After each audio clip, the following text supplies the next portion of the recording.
7 a.m., and we make way for the morning watch, which is going to be done today by Mr. Stokeley Marshall. Stay tuned because in the first watch we have Island Traffic Authority and the New Road Traffic Act, and then the second watch we have how healthy is our nation. Just remember that the social media question for today is how healthy or unhealthy are you? This is the morning watch. Listeners to Love 101 FM are advised that the views and opinions expressed in this program are not necessarily those of Love 101 FM.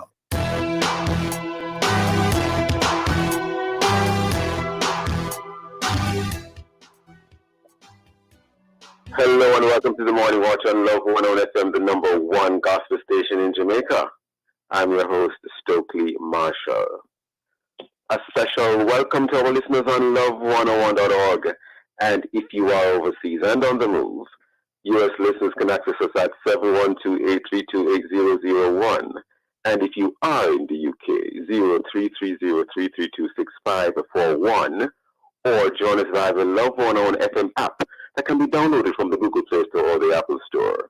You can also check us out on Love 101 FM Facebook Live and YouTube Live in the first watch today. Island Traffic Authority and the new road traffic legislation. And in the second watch, how healthy is our nation? In our social media question, we ask, how healthy or unhealthy are you? Share your responses in our Facebook or YouTube Love 101 FM Jamaica Live, and also WhatsApp comments and voice notes to 876-9973-125. That is 876-9973-125 using the hashtag The Morning Watch. We'll share a conversation on the program, but first, as I quote. Good morning, good morning, good morning. So today's I quote, it is a integrity quote, and it says, everything you've ever wanted is on the other side of fear. Everything you've ever wanted is on the other side of fear. And this quote is by George Adair. A very powerful I quote, Jakal. Good morning, Jakal, first of all. How are you, sir? I'm doing well, and I'm good. God is good and God is great. Let us thank Him for our food. Amen. I joke. But God is good. God is good. that prayer is very appropriate for the second watch. Definitely. But I just love this I quote. George Adair, everything you've ever wanted is on the other side of fear. The main watch. We'll be back after this break.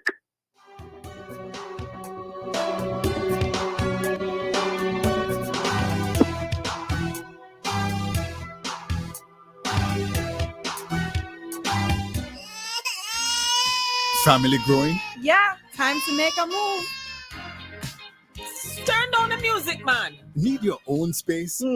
Time to make a move. Make your move with a mortgage from Sagicor Bank. Get an affordable interest rate, discount on home insurance, plus a $2 million line of credit that you can use to fix up, furnish, or add your own personal touch. Apply for your mortgage from Sagicor Bank and make your move. Conditions apply.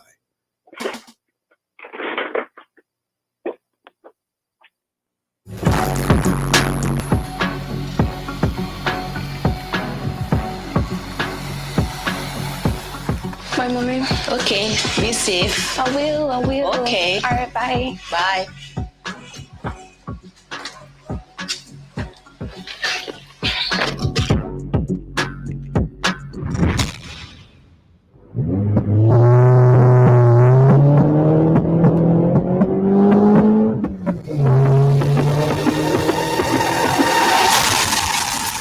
Jamaica, a one life we have. Don't let this be your story. Look out for yourself and others. Too many Jamaicans are dying on our roads. So, slow down. It's not worth the rush. Arrive alive. A message from the Office of the Prime Minister.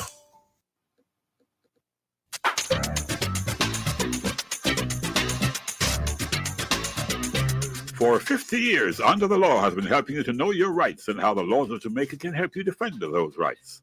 The program is brought to you on Tuesdays by the Minister of Agriculture and Fisheries, Grow Smart, Eat Smart, and on Thursdays by the Office of the Children's Advocate, enforcing and protecting the rights and the best interests of all children in Jamaica. Under the Law at 6:20 a.m., 2:35, 6:45, and 9:10 p.m. on Love 101 FM.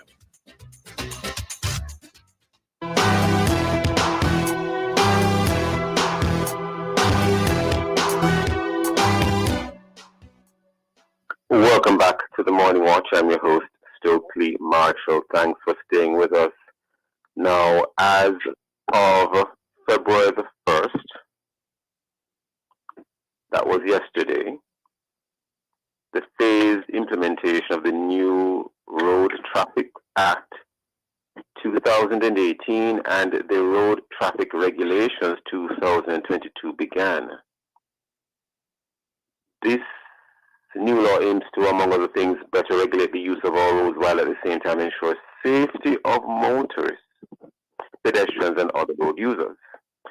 Various government entities have a stake in its use and implementation, including the Island Traffic Authority, which is to be transformed into a corporate body to take on the functions of the said act.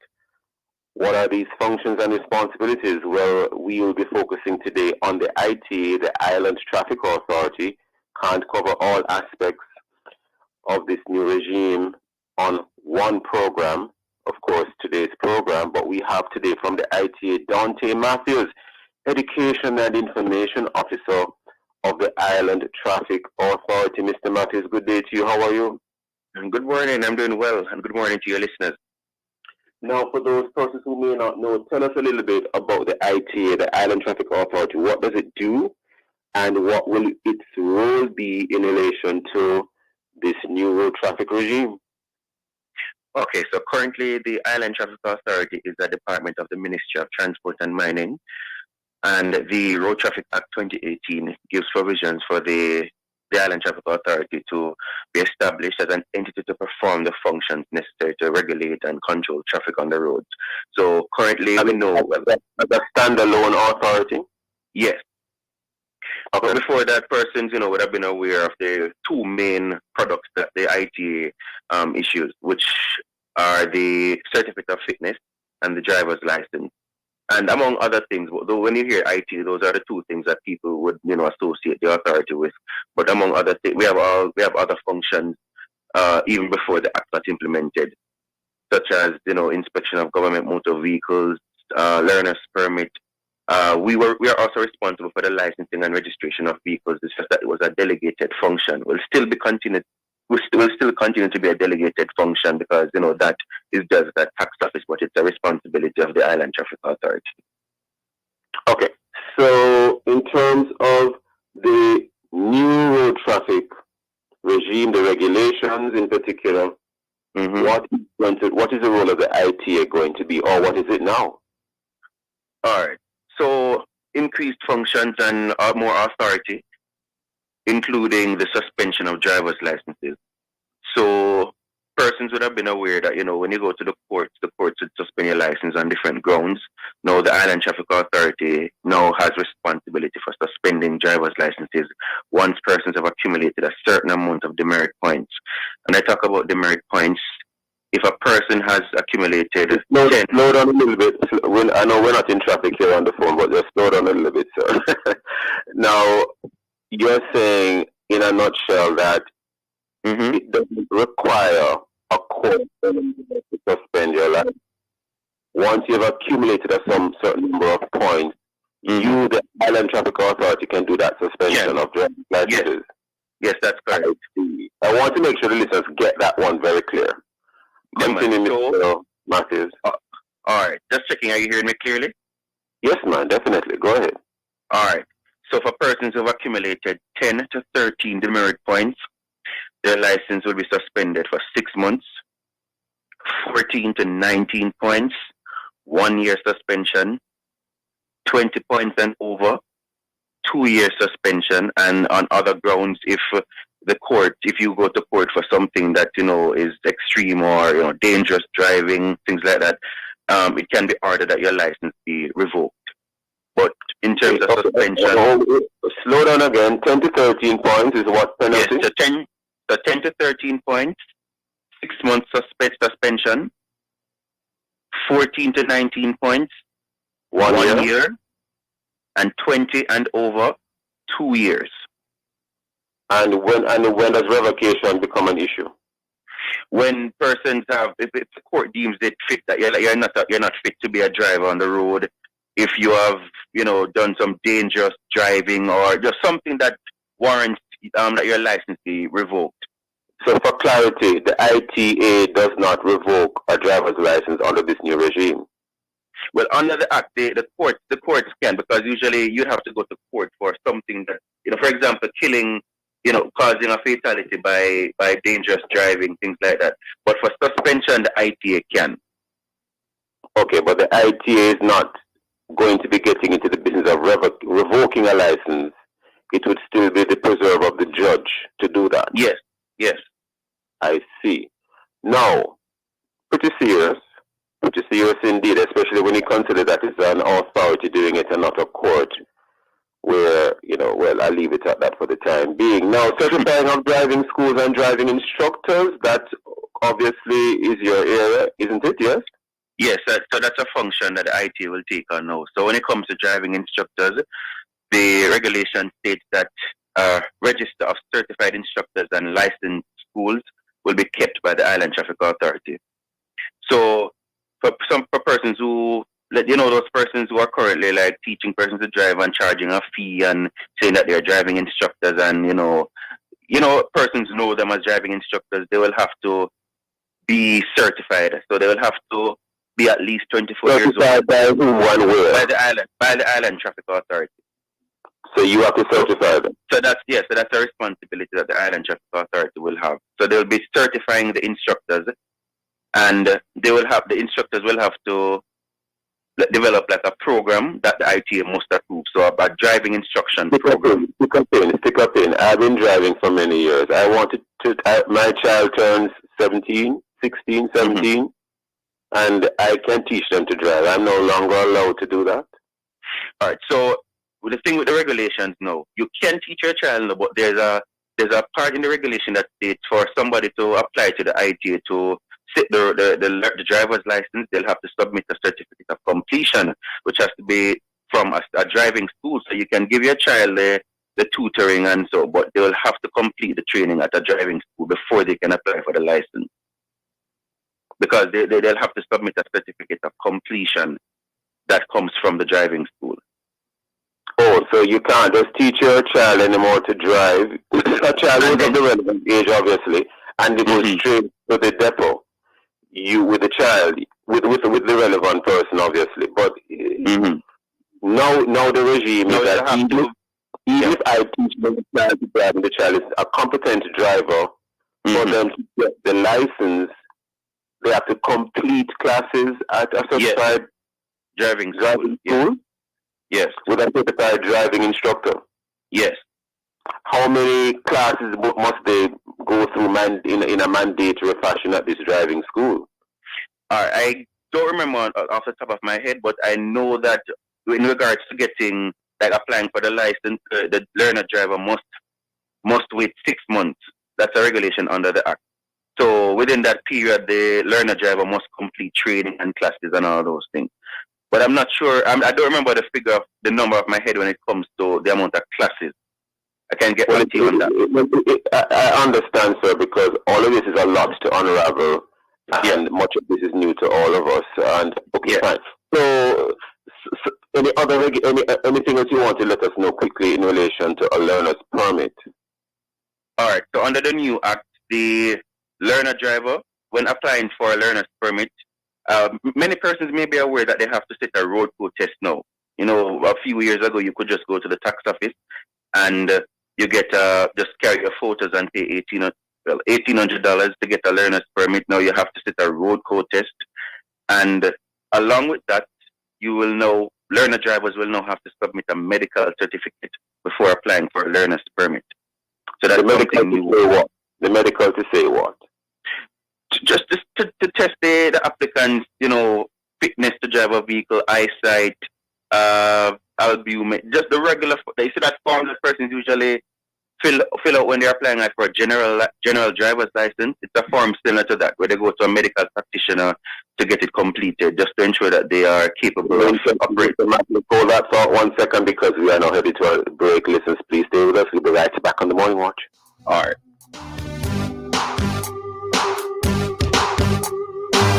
We all invest every day our time, energy, and emotions in ourselves, family, and friends because at the end of the day, it's worth it. That's how we'd like you to feel when you invest with Sagicor Investments. So we invest in research and in developing investments like our Sigma Global Funds, the largest and best performing in the industry, and stock brokerage with the lowest online trading fees. So when you invest with us, we want to make sure you feel like it was worth it. Sagicor Investments. Think wealth.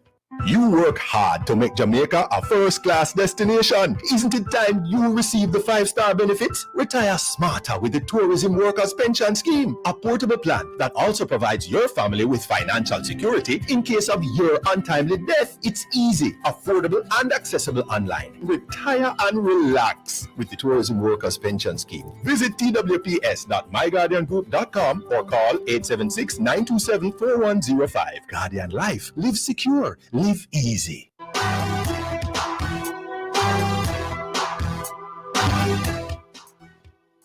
Welcome back to the Morning Watch. I'm your host, Stokeley Marshall. We are in the main watch discussing the topic, Island Traffic Authority and the new road traffic legislation. And our guest is Mr. Dante Matthews, Education and Information Officer of the Island Traffic Authority, the ITA. Mr. Matthews, I want to jump quickly into a couple of other areas. You have so far indicated to us what happens in terms of, a suspension of a driver's license. The ITA now has the power to do that. Where up to over 20 points are accumulated on a license. It doesn't need to go to a judge anymore for a suspension. The ITA can do that, making the ITA quite already a powerful body, but an even more powerful body now. I want to jump to some other things. You mentioned the learner's permit. This matter of the seat belt, for example, and the child safety. Can you enlighten us, for instance, on the matter of not wearing a seat belt and how the Island Traffic Authority is finding itself now dealing with that? Well, you were breaking up a while ago. The seat belt. Yes. Any comments on that? Oh, okay. Yeah, man. So we have realized that a lot of the fatalities that we have had, and including backseat passengers, we realize that a lot of those passengers that are seated at the back, they are thrown to the front of the vehicle. And, sometimes they are the ones that cause those at the front to, get serious injuries or resulting in a fatality or flying through windscreen, all of those things. So that's a major challenge when it comes to seatbelts. But under the new act, there are some fines regarding seatbelts.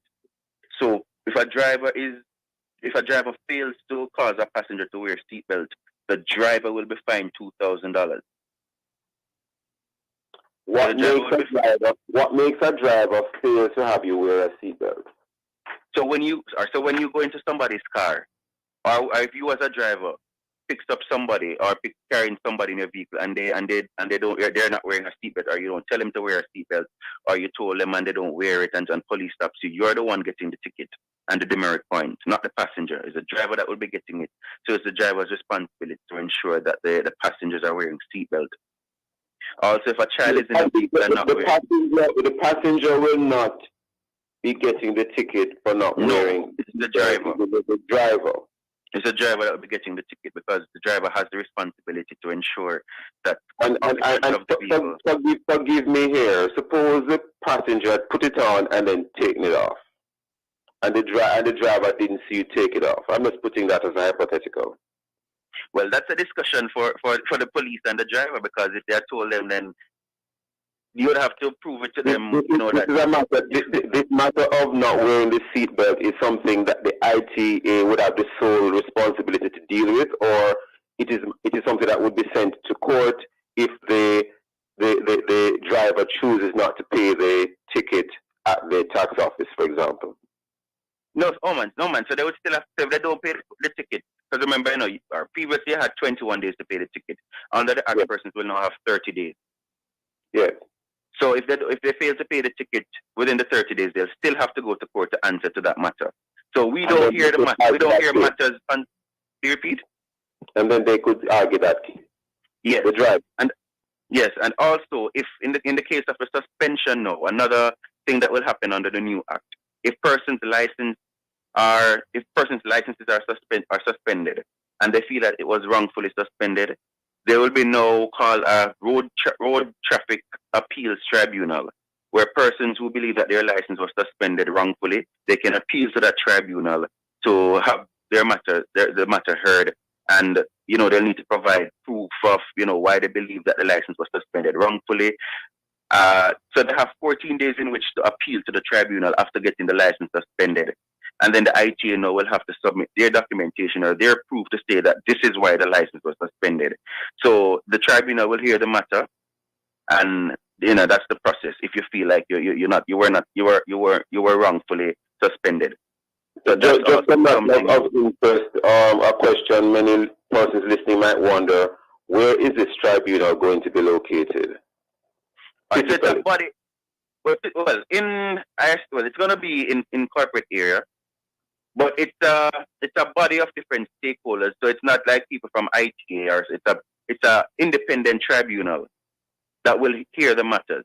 But more information on that will come. I think it took effect midnight yesterday, so some more information will come on that. So persons who want to hear matters regarding anything that has been done to them under the new act and so forth, they can appeal to that tribunal. But some more information will come on that.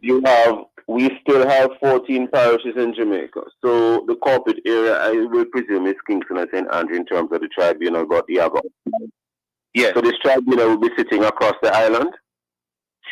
I can't say as yet. As I said, it took effect. More unknown on that. Yes. Now, child safety.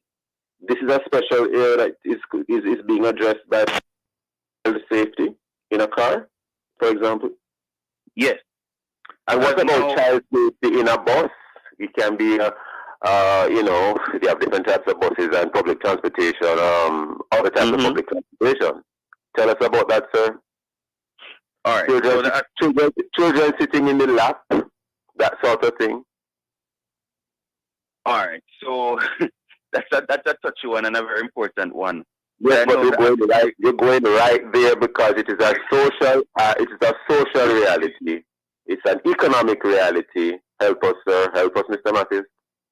All right. So the act talks about having wearing seatbelts, also child restraint system, so car seat, booster seat, where possible.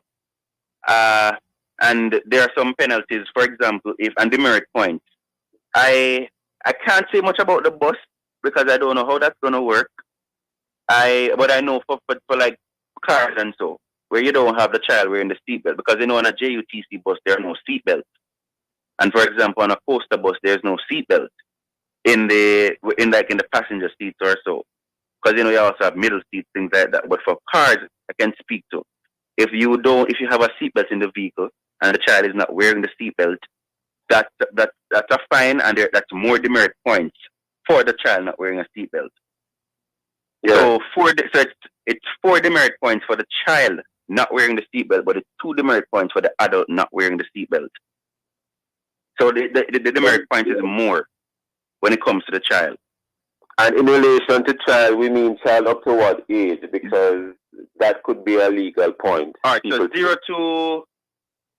All right, so in terms of the car seat and so, it's about 0 to, because you have infant carrier, rear facing infant carrier, you have forward facing, and then you have booster seats. So 0 to 2 would be for like the infant carrier, the rear facing, and then you have 3 to 4 thereabout, and the booster would go up to about 6, 7 thereabout. And it also depends on the height of the child. Understood. Yeah. Now, in terms of the effect that these regulations are likely to have on the mind of the traveling public, do you have any Do you have any opinions as to how this is likely to impact the traveling public, sir? All right. Yesterday, I was traveling yesterday, and I noticed motorists. I basically, in my opinion, and what I've seen before February 1, I'm seeing where persons seem to be, for example, adhering to the speed limit. I didn't see much persons breaking speed limit or trying to overtake improperly. I guess because the act took effect yesterday, and persons were wondering if police were going to be out in their numbers. So based on what I saw, I saw people actually adhering to the rules of the road. I see a lot of indicators being used, things like that. So I believe these regulations will try to put or to curb some of the indiscipline that we've been They were seeing. using their indicators before, and people were driving within the speed limit before. Not but a lot. More adherence to it? More. Yeah. Or you're just a little bit sensitive to it because you're in this area. Yes, but based on because I traverse certain roadways a lot, and I usually see a lot of indiscipline, but I didn't see much of it. I didn't see much of that indiscipline yesterday, and I'm hoping I don't see any more. What about mothers? What do you think is what impact will it have on mothers who have their babies and they're taking a taxi? Tell us, sir, what will happen? How you see that going, sir? Well, that seems to be, there's going to be, I know a lot of persons may not feel pleased with that, especially if it is somebody who, don't normally use a child seat or a booster seat or so, or in the case of a taxi driver who, can't afford to have those because it's all, I saw a story yesterday that says public passenger vehicles will now have to equip their vehicles with a car seat. I know a lot of persons were talking about that. And I know there are some issues and some concerns. A lot of those responses. You're not answering the question, Mr. Matthews. Yes, a lot of those issues are above my pay grade. I didn't write the road traffic act. Another challenging one is that cross seats in some of the buses, sir. There's an extra cross seat there. Will those now be banned? Not as far as I know, I don't hear anything regarding that. But there's no, you can't use any seat belts on those seats, sir. Maybe seat belts for the regular seats if they would have originally come with seat belts, I'm assuming. But the cross seat definitely not. No seat belt there. I think that would be a matter for the transport authority that regulates. Mr. Matthews, help us, please help us. No, I can't answer to that because I have not seen anything that speaks to removal of those cross seats. More and on. Do you think some people will drive less now, or some people will just stop driving? They can't. It's just too much for them. Actually, I heard a couple of people talking prior to the act taking effect yesterday. I heard a couple of people when they saw the list of offences and the penalties. I heard a couple of them say, they're taking the bus the next day, which was yesterday. I heard some saying they're gonna park the vehicle and carpool. I heard so there's some. Is that an effect you were hoping for, although that wasn't expressed? That they'd be less driving. Well, I wouldn't say less driving. We were expecting just more compliance and more adherence to the different rules and all that. But it's interesting to hear. One final question though, with technology going in the direction it is going, I'm interested in artificial intelligence. If it was a driverless car and the driverless vehicle breached a road code, who would you be charging? There'd be no driver to charge. Wait, could you repeat that for me? If the car was driverless, who would you be charging if there was a breach? There'd be no human being to see in the vehicle. The police wouldn't see anyone in the vehicle. No one would be behind the wheel. All right. So under the act there's a provision which will not take effect immediately, but there will be electronic cameras to ticket. So if that car the registration information on that vehicle, whosoever the vehicle is registered to, or whosoever's name the vehicle is registered in, that's interesting. Mr. Matthews, we're having you on the program this morning. We need to have you back when you get some more answers, and don't tell us about your pay grade. When you get some more answers, we need to have you back, sir. Thank you, Mr. Matthews, for being with us on the Morning Watch. Very interesting conversation. Thank you for your time and for your thoughts.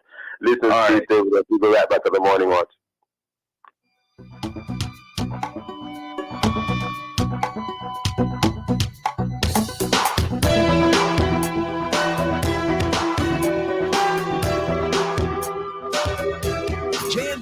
Business Loans. Tell us your business and let's turn your ambitions into reality. The time by JN Bank Small Business Loans is 7:30.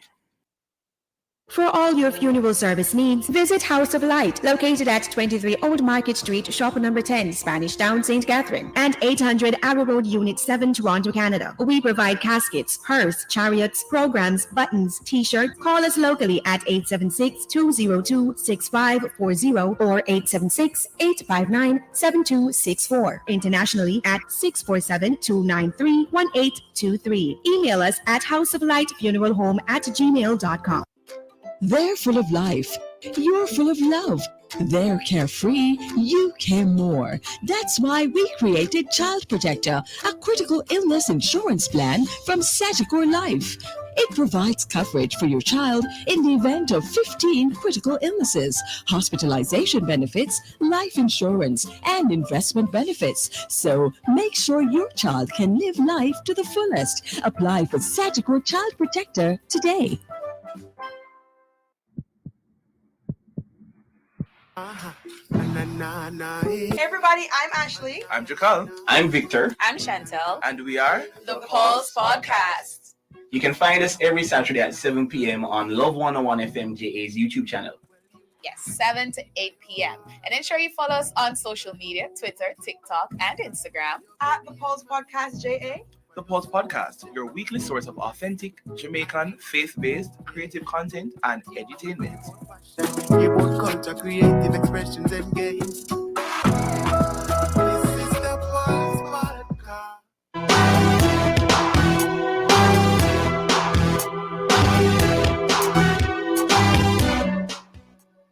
Welcome back to the Morning Watch. I'm your host, Stokeley Marshall. Let's take a look now at our various news sources to see what Jamaicans and others are saying and doing. And we start with Loop News Jamaica or Loop Jamaica News. We have Newell High teacher who threatened to murder schoolboy suspended.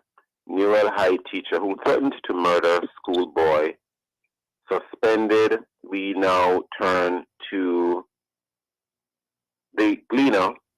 This is about Stocks and Securities Limited. The headline reads, "We could pay debts in full."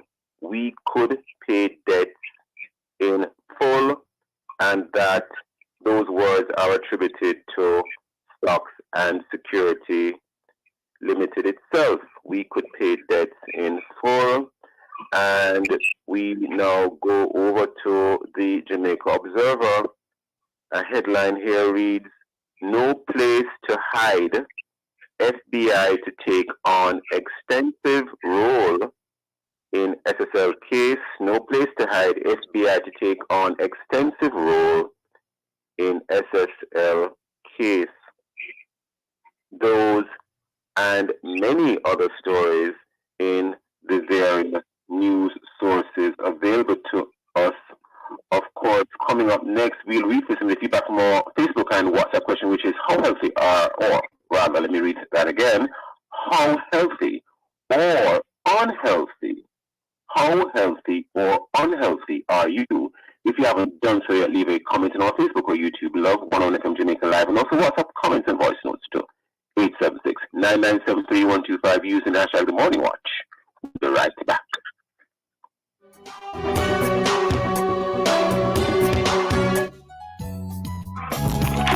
February is Heart Month, and the Heart Foundation of Jamaica is reminding you to do your part. Check your heart. This Thursday, February 2 at 2 p.m., Love 101 will be on location to show you some love and remind you how to take great care of your heart. Join Sarah Ann Edwards Miller as she talks and shares all you need to know about your heart. Visit the Heart Foundation for your tests, including blood pressure, electrocardiogram, ECG, cholesterol, stress echo, and so much more. This Thursday, Love 101 will be live on location from 2 p.m. It's a whole day of activities as we start the month with a look at the Heart Foundation, 28 Beechwood Avenue in Kingston. Listen for the highlights on Love 101, the family station.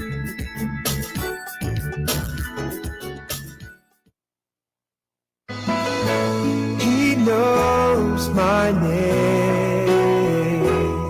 Here is your opportunity to connect with someone who will listen, pray, and give guidance. It's the telephone counseling ministry of the Edgewater Baptist Church. Please call 876-220-6474. Weekdays between 8 a.m. and 9 p.m. and Sundays between 8 a.m. and 8 p.m.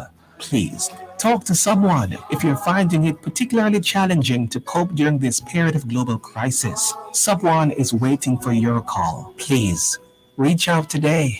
876-220-6474. It's the telephone counseling ministry of the Edgewater Baptist Church. This is a reminder that somebody cares. Endorsed by Love 101. He knows my name. Whoa, oh. Hello there. This and every Thursday at 6:50 p.m., listen out as Sultan Townsend shares and connects persons with needs to those who want to help. And if you can help, then please be sure to call the team at Hello Neighbor at 876-334-8165 or email helloneighbor@yahoo.com. That's Hello Neighbor. This and every Thursday at 6:50 p.m. Hello Neighbor, giving what we can to help those we can. It's the Hello Neighbor way, the Bible way. It's all live on the family station, Love 101, the #1 gospel station in the nation. You know somebody you can.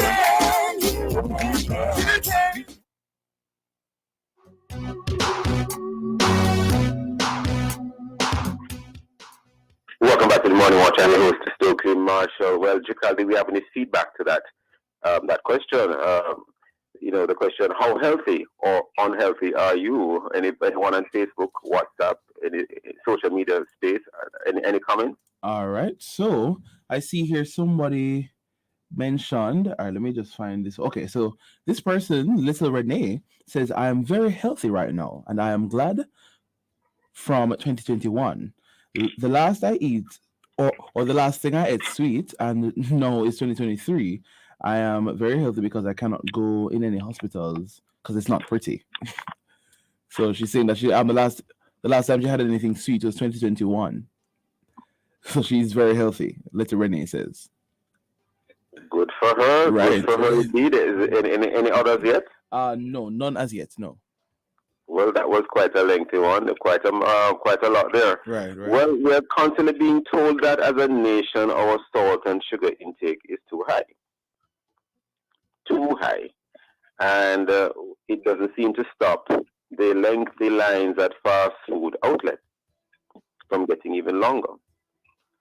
And how serious a problem do we have, though, in terms of people taking in the wrong foods and drinks?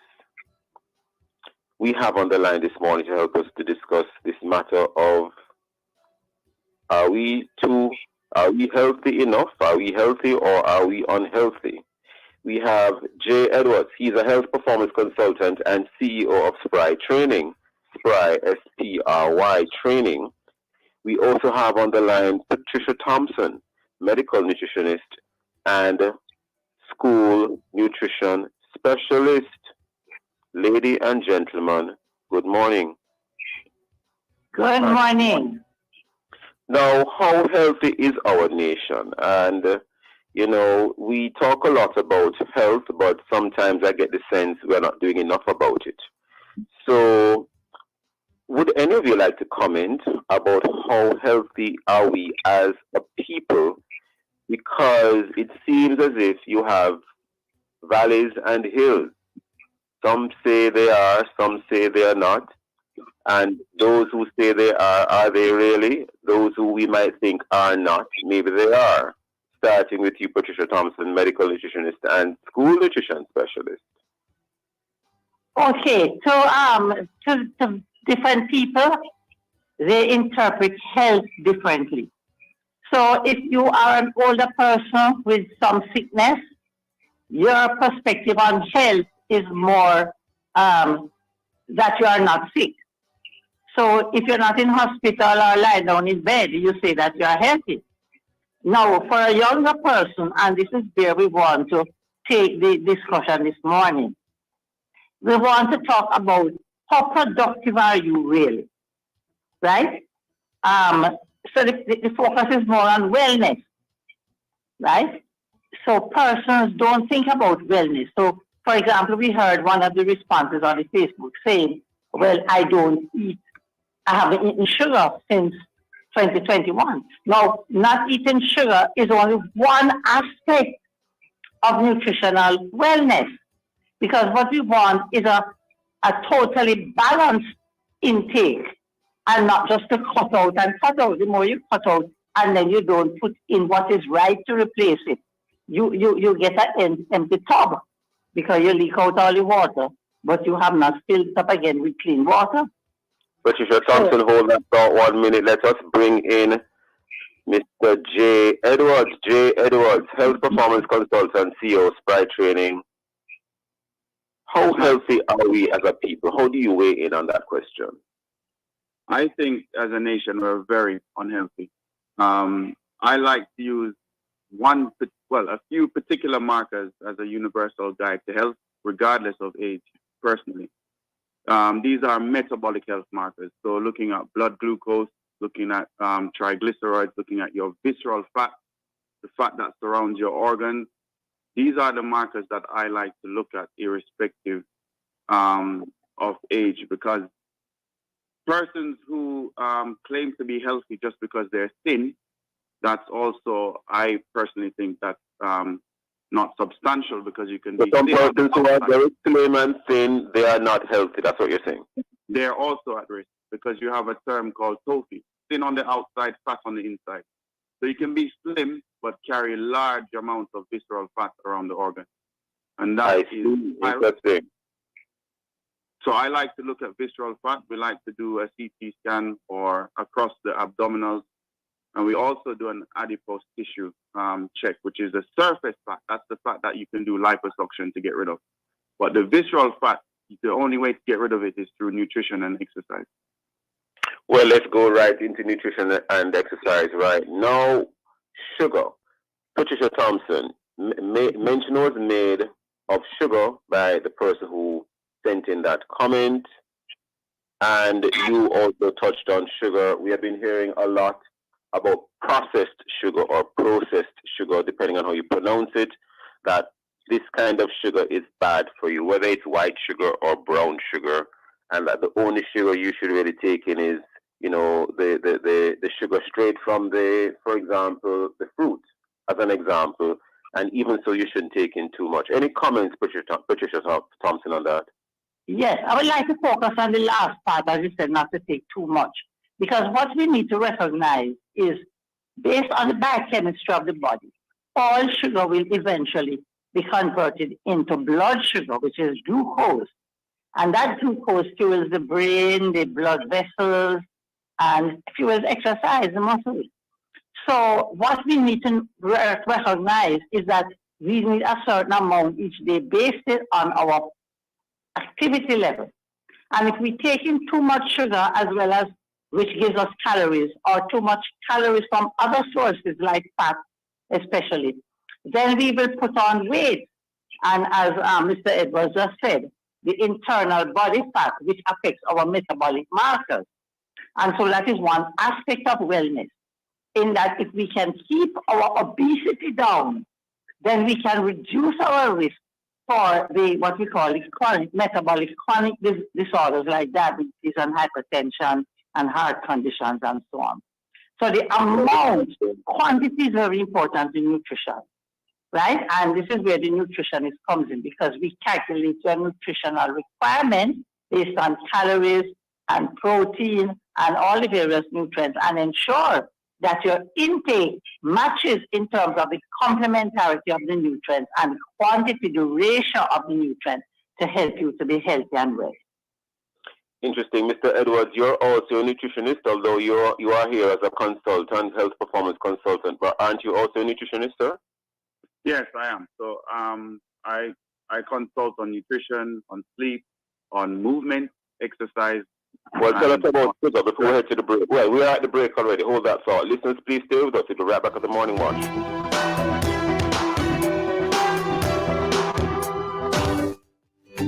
From generation to generation, Jamaicans have depended on J&B Bank to make the pride and joy of providing a safe place for their families possible. Now, with no processing fees and no down payment mortgage options, you can open the door to your own sweet home, a legacy to hand to your next generation.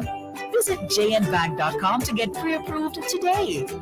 J&B Bank will help you find a way. February is Heart Month, and the Heart Foundation of Jamaica is reminding you to do your part. Check your heart. This Thursday, February 2 at 2 p.m., Love 101 will be on location to show you some love and remind you how to take great care of your heart. Join Sarah Ann Edwards Miller as she talks and shares all you need to know about your heart. Visit the Heart Foundation for your tests, including blood pressure, electrocardiogram, ECG, cholesterol, stress echo, and so much more. This Thursday, Love 101 will be live on location from 2 p.m. It's a whole day of activities as we start the month with a look at the Heart Foundation, 28 Beechwood Avenue in Kingston. Listen for the highlights on Love 101, the family station.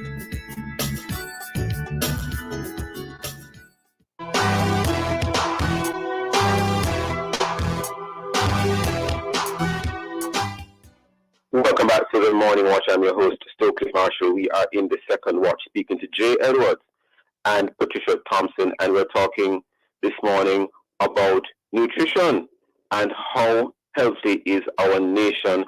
Mr. Edwards, you were about to comment in relation to sugar just before the break, but we had to head to the break. But we have a few comments we'd like to bring in that we just got. We'd like to bring in those comments before you comment, Mr. Edwards. Jakal, can you read those comments or play them for us, please? All right, no problem. So Marcia from 9 Miles, St. Anne says, "Good morning, I'm healthy."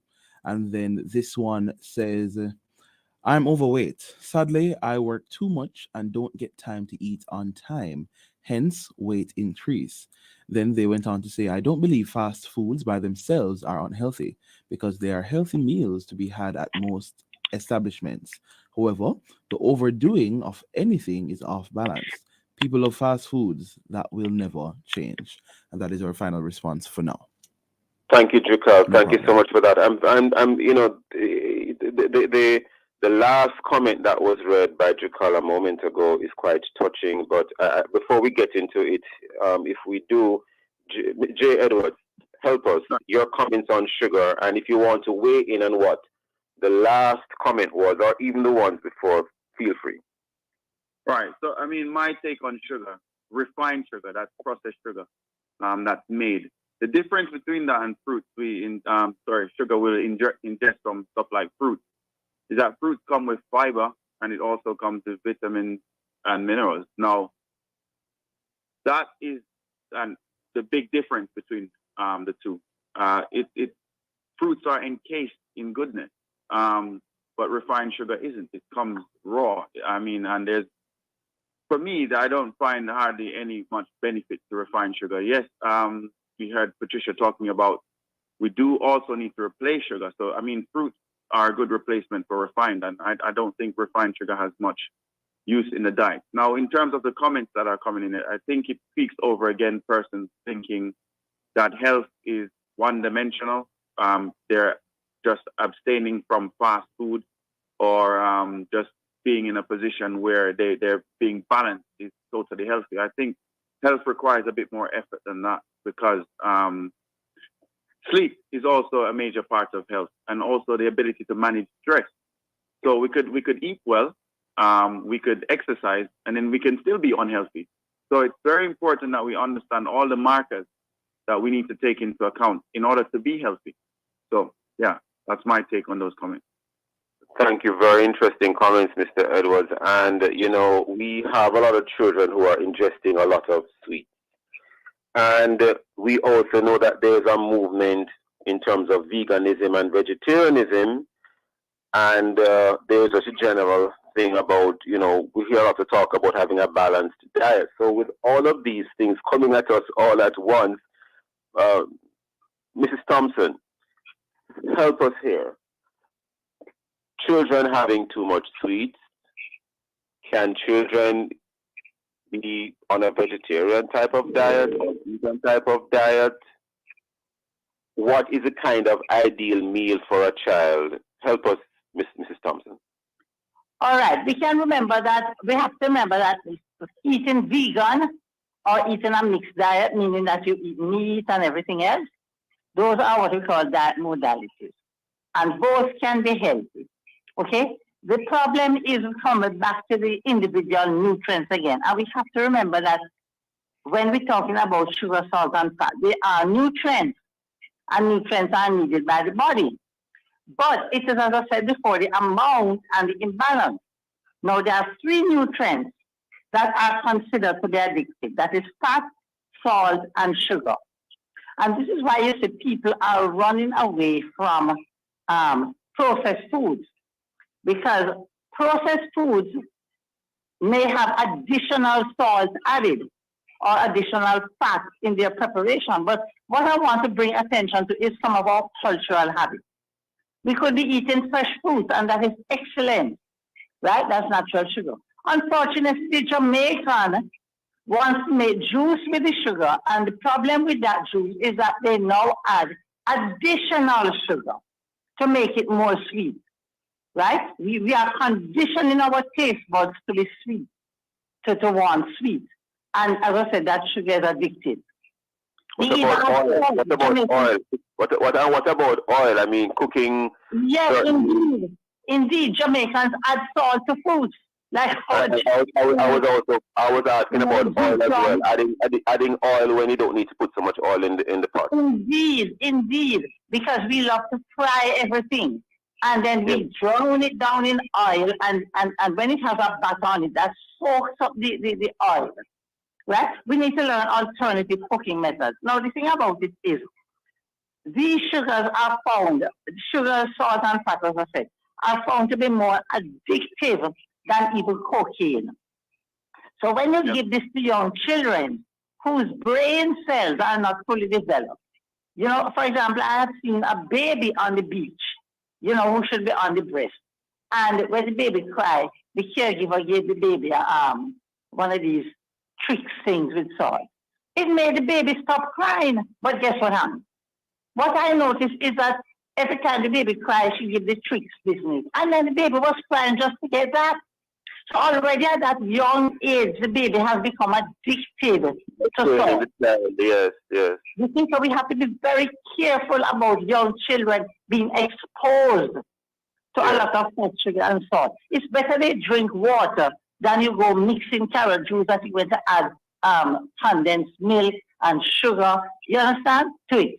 It's better you just drink plain water for your hydration. Get them used to drinking water, right? Because giving them so much juice and you're adding sugar to it, sometimes you add so much sugar it is more than what you will buy from off the shelf. And one moment, Mrs. Thompson. Mr. Edwards, you were trying to come in to say something? Yeah, I was adding to the fact that the sugar is addictive and it's the dopamine rush. So dopamine is a feel-good chemical that we have that's released in the brain. And we have seen studies that have shown that consuming refined sugar releases a heavy rush of dopamine, almost significantly the same as certain hardcore class A drugs. So thank you for bringing that up because I'm aware of that dopamine matter. Yes, go ahead. Yeah, so we can't be feeding this to our kids, and we certainly shouldn't be ingesting it as often and in the amounts that we are. I think it's doing a serious damage to our society, and we're seeing this play out in with the lifestyle illnesses on the increase with hypertension, diabetes, which is all linked to diet, even certain cancers. I'd go as saying as far as 50-60% of cancers are linked to nutrition. Okay, which is really sad. Mr. Edwards, can you assist the listeners and Mrs. Thompson as well? Because generally speaking, it's not like people have a healthy scale in their house that they can step on and they can know, okay, I'm 90% healthy, 80% healthy, 10% healthy, 99% healthy, 100% healthy. We are sort of hitting and missing because we think we feel healthy or we feel healthy, but then one day something sudden could happen that makes you realize you're not healthy. So what can people do for themselves on a continuous basis to monitor their own health? Mr. Edwards, followed by Mrs. Thompson, then we wrap. I definitely 100% recommend that persons do blood work at least 3 to 4 times per year. Now, blood work will show you the health markers that are hidden. Your HbA1c, your blood glucose, your triglycerides, your cholesterol, your stress, which is HSCRP or ESR. These markers that I also look at and consult with doctors on and check up on persons every 3 to 4 months. Managing these markers will definitely give us a huge indication on your metabolic health, which will tell us is that what you call the executive profile? That's what people do, call an executive profile. An executive covers a list of markers. Some of them include the ones that I just mentioned. However, not all executives have, for example, HSCRP or ESR.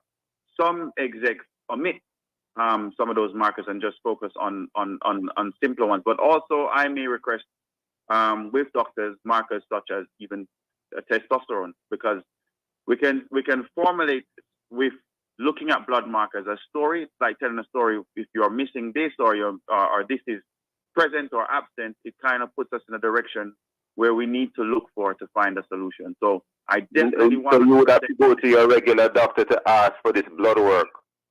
Right. So you can go to your regular your general practitioner to do this, but there's also now lots of websites coming up where you can have your blood work being monitored independently, and you just literally get the blood work paneling done by your doctor. We do it here at Spry as well. We have an in-house doctor.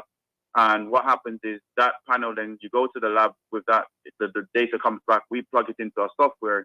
You can log in, you can see where these markers are and actually see where you're healthy. Very interesting. Mrs. Thompson, before we wrap, how do we monitor our own health to make sure we're really healthy? Right. I want to say that the simplest way for persons to do that is to monitor their weight. Because you might not own a scale, but you go to the airport, there is a scale. Some pharmacies have scales. And even when different agencies like the Diabetes Association or the Heart Foundation and even the Jamaica Island Nutrition Network, when we go into schools, we offer to do the weight or even just the height alone of the children. And we can do the same thing for adults. So you have different markers. And I don't even want to go to BMI because everybody knows about BMI. Persons need to look at their weight. You mean the body mass index? Yes, the body mass index. They are taught that in schools now. The children are taught that as a part of mathematics so that they can calculate their own body mass index. And you made mention of the Heart Foundation of Jamaica. We can utilize their services as well. Yes, they go into companies and schools and so on to do what we call screening, what Mr. Edwards talks about. So it's not just the metabolic markers, but they also do weight and take the height and so on. And they have markers, for example, Mrs. Thompson, only because of time we have to end it for today. Well, let me tell you. Never enough time at the morning walk. We have to end it there for today, only because of time. All the time. Mrs. Thompson, we're literally out of time. We're literally out of time. We're literally out of time.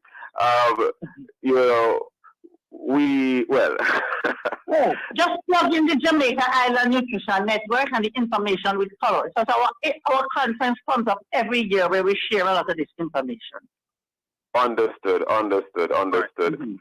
We have a broadcast today at the Heart Foundation of Jamaica today. So I just want to make mention of that to the listeners. We do have Love 101 FM has a broadcast today at the Heart Foundation. So please tune in to us for that. I want to thank both of you for being with us. Thank you for your time and for your thoughts. Thank you, listeners, for being with us today. Visit our Love 101 FM YouTube and Facebook page for all of our Love 101 FM programs and download our app. Remember that we are the #1 gospel station in Jamaica, number 4 in the island.